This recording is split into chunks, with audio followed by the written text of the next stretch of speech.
A very good morning to all of you. I hope you all had a great week.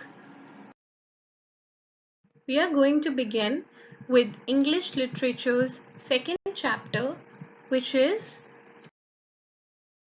it's lesson number B with the name Goose Chase. Before we start with the chapter, I want you to understand the meaning of these words individually. So goose is a water bird which is a little bigger than a duck. Singular we use goose, but plural we use geese. Because we are going to use the word geese a lot of times in the chapter, so I want you to know that the plural of goose is geese. Now, chase means to run after something or someone to catch it. As you can see in the picture that the little girl is running after the goose to chase it. So that's the name of the chapter, Goose Chase.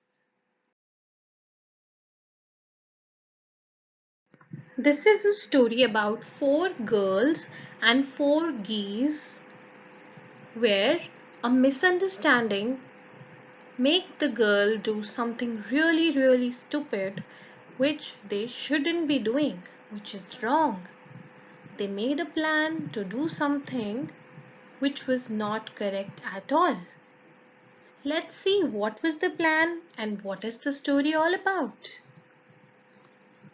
It was Bina who first got wind of what was happening. Waddling sedately towards her were four adorable geese named after famous explorers Columbus, Marco Polo, Captain Cook, and Amundsen. The geese hurried towards her, their heads bobbing back and forth. So now it was Bina who first got to know that something was wrong there, something is happening, something is going on. When waddling sedately, that means walking with short steps like duck in a calm and relaxing way, the four adorable geese who are named after famous explorers Columbus, Marco Polo, Captain Cook and Amundsen started coming towards Bina. As you can see on the right hand side in the picture, the four geese are coming towards this little girl who is patting them. The geese hurried towards her, their heads bobbing back and forth. So their heads are moving front and back really fast. Bobbing means moving fast. As Bina patted them, she heard one of the hostile cooks giggle and threaten. If you keep demanding more food, we'll fatten you up for the Christmas feast like those geese outside. You can see at the back, you can see the picture of the cook, and the girls heard that the cook is actually threatening someone, is scaring someone and saying that if you are going to ask for more food, we are going to fatten you up, we are going to slaughter you and cut you up like Christmas feast like those geese outside.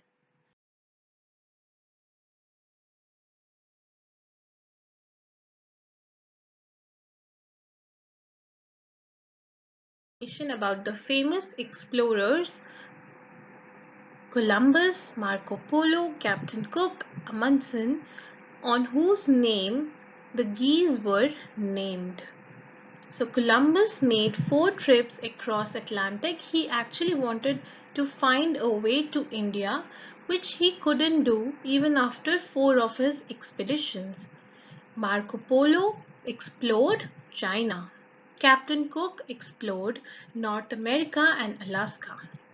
Amundsen was the first one to reach the South Pole and the first one to fly over the North Pole in an airship. If you want to read more about them, you can Google and go through their life histories. Coming back to the story, the girls overheard the cook talking about cutting the geese for Christmas lunch, which made the girls really very sad. They couldn't believe it. Bina's heart sank. These sweet, lovable geese, fattened for Christmas lunch? It couldn't be. So she said that these sweet, beautiful geese will be cut for Christmas lunch. I don't think this should happen. So what she did? She sought her friends Vinita, Valerie, and Nishi and told them what she had overheard. So, sought is the past tense of seek. That means to find. So, Bina found her friends. Four of them discussed whatever Bina has overheard. Nishi exploded. Killed and eaten? No way. But we can't stop them. They have every right to do what they like with their geese, Valerie said. Vinita was close to tears. They can't do this to those darlings. So all the girls are really sad listening to this news that these geese will be slaughtered for the Christmas lunch. They were almost in tears. They were really very angry. Now, I think we can do something. I have an idea, Beena said. So Beena said that she has an idea and they are going to make a plan to save the geese. Let's see what's the plan going to be. Then the four sat together and thought. Maybe Beena's idea was workable. They could steal the four geese and hide them somewhere. Then there would be no geese for the cooks to fatten and slaughter. The next few days, the four of them discussed plans in secret. So now the four girls discussed together that Bina's idea of hiding the geese and keeping them somewhere else will actually save them from the cook to not let them slaughter and fatten and serve for the Christmas feast. But the girls discussed the plans in secret. As it's a wrong plan, it is actually known as stealing. So they didn't want to get themselves into trouble by letting everyone know their plan. So that is why they discussed the plans in secret. D-Day drew nearer. It was mid-December and getting very cold. The girls came to school, clad in heavy blazers. The day before the plan was put into action, the four friends met on the lawn. All set? Bina asked. She got affirmative answers. Now, the day of the plan was getting nearer. D-Day is an important day when something important happens or is going to happen. Like my birthday is a D-Day for me. So the D-Day, which is the day of the plan, got nearer. But it was mid-December time and it was very, very cold. So the girl came to school clothed in heavy blazers. Clad is past tense of cloth. So they came clothed in heavy blazers. But before the plan was put into action, the four girls met in the lawn and Beena asked them, "Are you all ready? All set?" So she got affirmative answers. That means all are ready. She got positive answers. Now the action of the plan is about to begin. So the next morning, Beena went to school wearing a large blue overcoat. Sister Stell, the warden, noticed her. "What is this?" she asked Beena. "Where is your blazer?" Now, on the left hand side picture, you can see that the four girls are wearing big blue overcoats. And Sister Stell, who is the warden of the place, who is responsible for this hostel, is asking them questions. Now she said that, "Where is your blazer? What are you wearing? Why are you wearing this?" She asked Beena. Beena said innocently, "The lady upstairs threw some water over the balcony and wet my blazer. Mummy told me to wear this." So Beena tried to answer her innocently and said that the lady upstairs has put water on my blazer and that's why Mama has told me to wear this. That's why I'm wearing this. But Sister Stell nodded. But three other girls wearing same overcoats? But three other girls turned up in oversized coats? Four of you? Is this a practical joke? So now Sister Stell said, okay, but how come four of you together are wearing these coats? What kind of a coincidence is this? Is this a joke to you? Now Nishi looked nervous.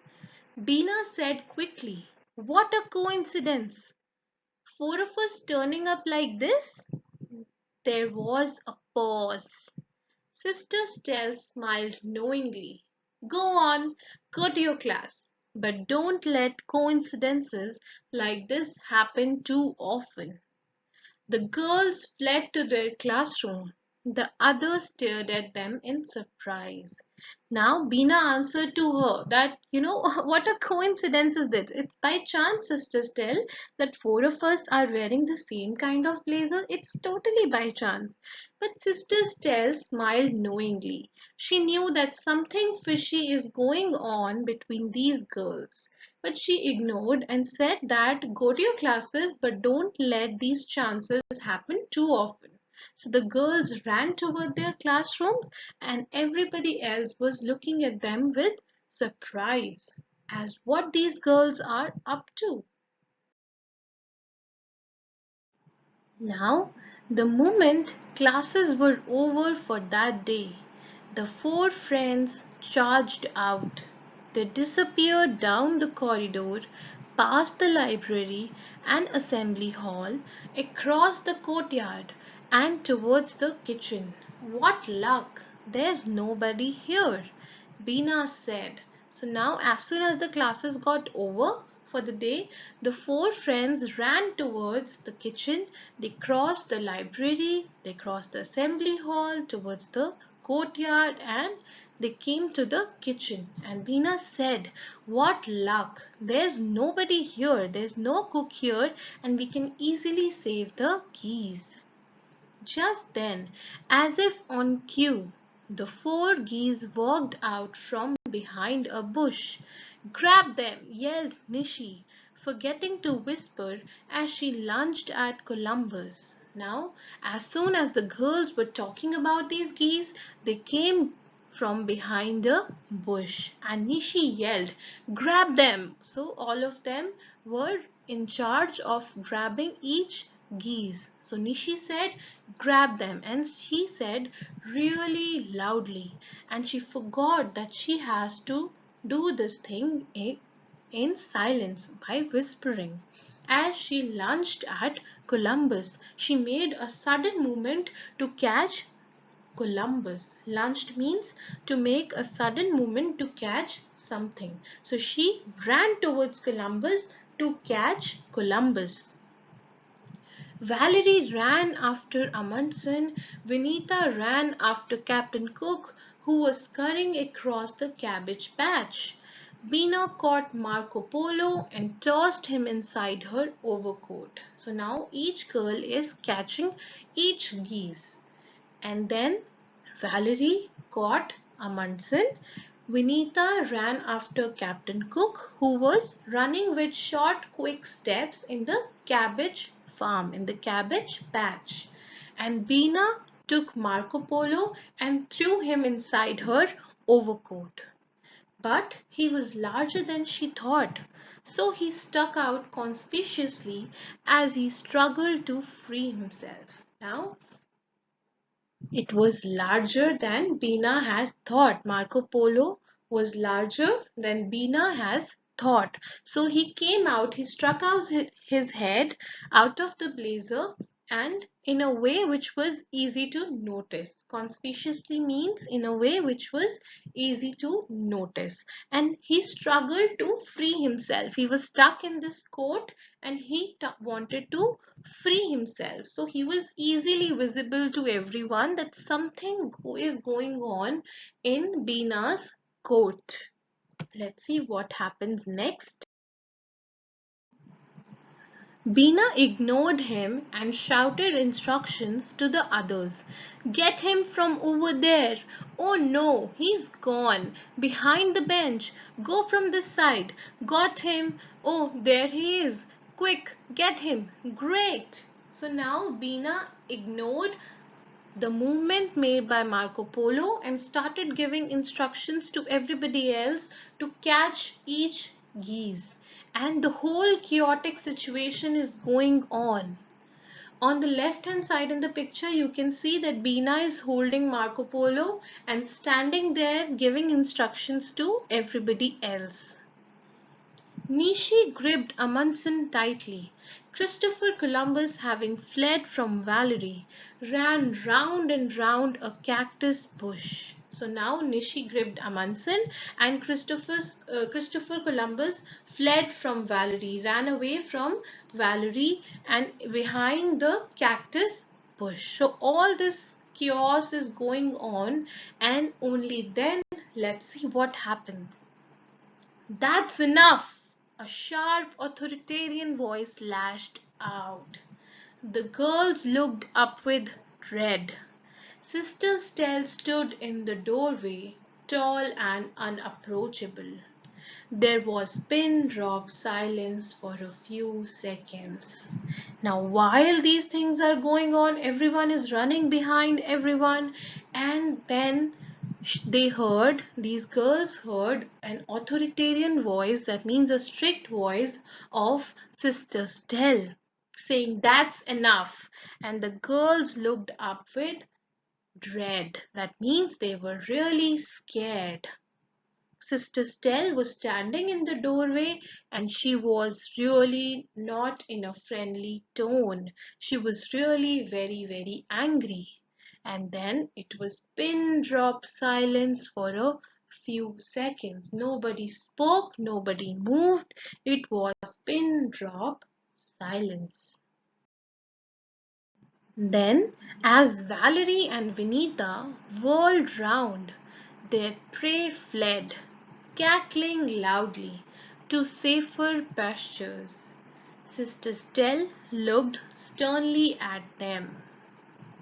Now Vinita and Valerie moved back to see Sister Stell, and their prey, like the geese that they were catching, they ran away, making cackling sound. That means harsh sound made by animals to their safer pastures. Pasture is a place which is covered with grass and made specially for animals. On the right hand side picture, you can see that is known as a pasture.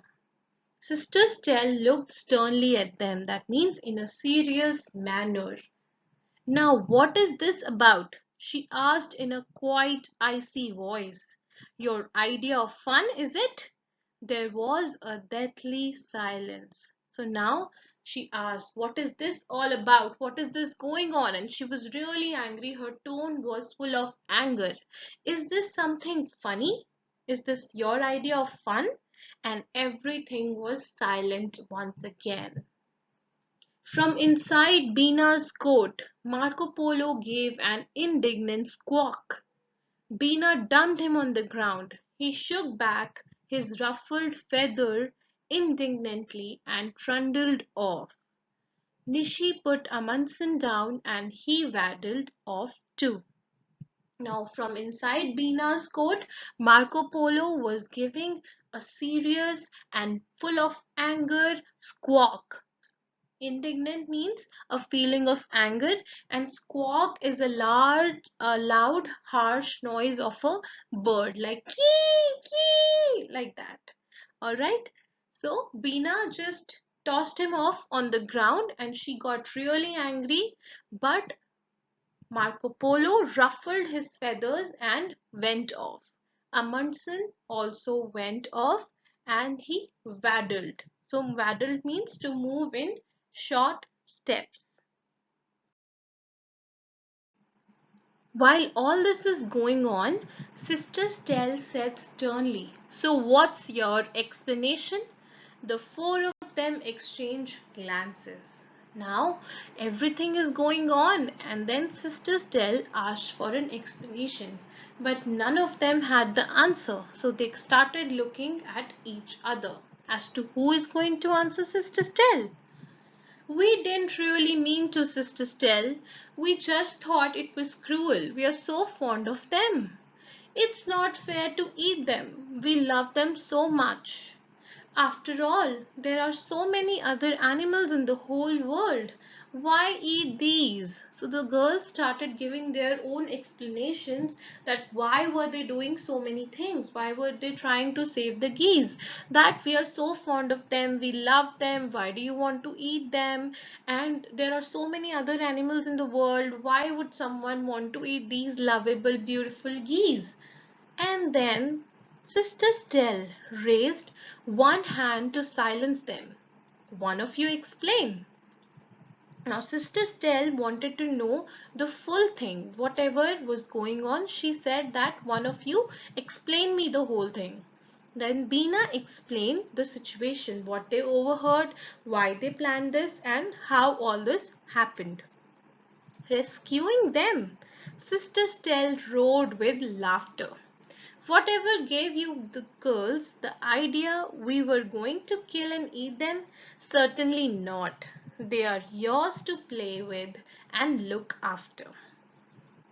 So now, Sister Stell heard their story and she roared with laughter. She laughed really badly and she said that, were you trying to save the geese?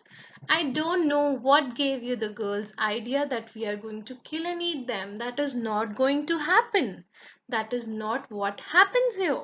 They are all yours to play with and look after. And this is what comforted the girls, and they sang in relieved voices. Thank you, Sister Stell. Four relieved girls sang in chorus. So now they are really relieved that nothing is going to happen to these beautiful, lovable geese and they are safe. It's a story by Padmini Banerjee. I'm sure you all would have enjoyed this story, which was about four girls facing a misconception, making up their plans in secret, and then finding out that it was just a misconception and nobody is going to eat the geese. The new vocabulary that you will be writing in your notebook are 20 words. I'm going to read them out for you. Waddlings, sedately, bobbing, giggle, threaten, slaughter, D-Day, clad, affirmative, coincidence, lunged, scurrying, conspicuously, authoritarian, dread, world, sternly, indignant, squawk, trundled. The word meanings that you will be writing in your notebooks are these 10. I'm going to read them out for you. Waddling, walking with short steps like duck. Sedately, in a calm and relaxed way. Bobbing means moving fast. Slaughter is to kill animals for meat.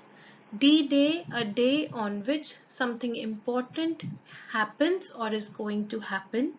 Lunged means to make a sudden movement to catch something. Scurrying is running with short, quick steps. Short but fast, quick steps. Tossed is through. Whirled means to move round and round rapidly.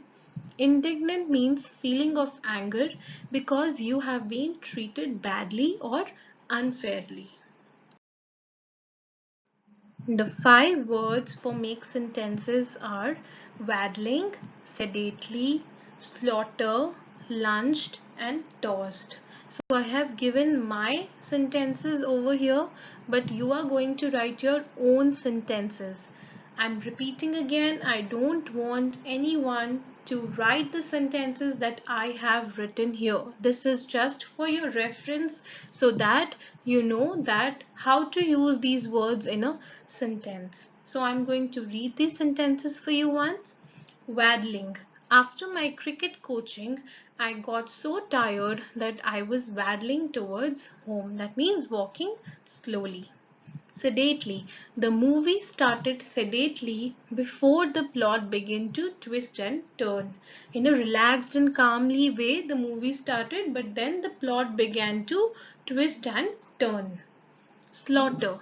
Humans should not slaughter animals to fulfill their needs. They should not cut animals to fulfill their needs. Lunched. The lion lunged towards the antelope and had his lunch. That means he wanted to catch in that moment. He ran towards it and had his lunch. Tossed. When I saw a kitten at my door, I tossed my bag on the bed and ran towards it. I threw my bag on the bed and ran towards the kitten. So you are not going to write the same sentences. You will write your own sentences using these 5 words. After make sentences, you will be writing reference to context, which is RTC. The line is, the next 4 days, the four of them discussed the plans in secret. The questions are, whom does the four of them refers to? I know you know that. What plans did they discuss? So you have to talk about the plans that they had made. Why did they discuss the plans in secret? If you see the video nicely, the answers are there in the video itself. You should know all these answers, and then only I can understand that you have understood the chapter really nicely. After RTC, you will be writing these questions and answers. I'm going to read the questions for you. You have to make up your own answers. You can see the video as many times as you want. The answers are there in the video itself. You just have to put them into your own words and you will have the answers. I'm going to read out the questions for you. Why did the girls want to hide the geese? What was the misconception that they had? So you have to talk about the misconception that they had and why exactly did they want to hide the geese. What did sisters tell the girls in the end that comforted the girls? So what was the ending? What exact lines did sisters tell say that comforted the girls and they became relieved and happy? You have to make up your own answers. You're not going to get any answers from me. This is class 6th. You're grown up enough to write your own answers. Alright? So in class 6th, we'll be doing one different kind of questions. They are known as extrapolatory questions. Extrapolatory means to guess or think about what might happen using information that is already given. So in the chapter, you will get all the information. Regarding these information, I'll be asking you some questions, some imaginatory questions, and you will be writing your thoughts and opinions about these questions. I'm going to read out the questions for you. Do you think the girls were right in their plan to steal the geese? If you would have been at their place, what would you have done? So you have to tell me if the girls were right or wrong, and if you would have been at their place, what would you have done? What would have been your plan of action? How would you have gone through it? So this is your opinion and your ideas. Question 2. Do you think Sister Stell was actually stern? Compare Sister Stell's behavior with your teachers at school. So you have to tell me, was Sister Stell actually stern or she was just, trying to be stern? You have to compare Sister Stell's behavior with your teachers at school. I'm sure this is going to be fun for you. I hope you enjoyed this lesson. I hope you enjoyed doing all the exercises of this lesson. Thank you so much, students, for being really patient throughout the online classes. Take care of yourself and keep blossoming like these flowers. I'll see you after the summer vacation. Take care. Happy holidays.